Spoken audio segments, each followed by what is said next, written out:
आणि आता बातमी आहे सोलापुरातून। सोलापुरातील करमाळा येथील भोंदू मनोहर भोसले याला पोलिसांनी पुण्यातून अटक केली आहे।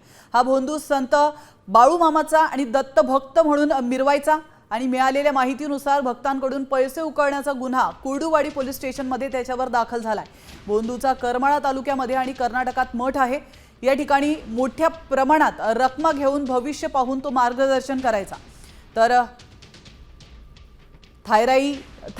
थायरॉइड आणि कॅन्सर बरा करतो असं सांगून अनेकांची फसवणूक त्याने केल्याचं समोर आलंय।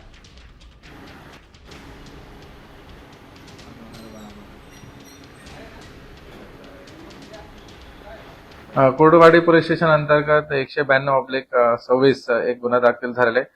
याच्यामध्ये फसवणूक आणि जादूटोणा कायद्यानुसार गुन्हा दाखल झालेला आहे। मुख्य आरोपी मनोहर मामा भोसले ह्याच्यावरती कंप्लेंट होतं की त्यांनी फसवणूक करून त्यांनी छळ केलेले, त्यानुसार गुन्हा दाखल झाले आणि त्यांना आम्ही ताब्यात घेतलेले, अटकेची कारवाई चालू आहे।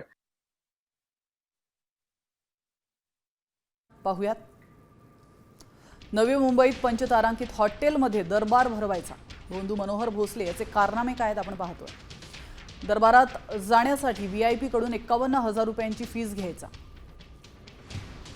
भविष्य सांगणं, अडचणी दूर करणार सांगून लाखो रुपये त्यांच्याकडून उकळायचा।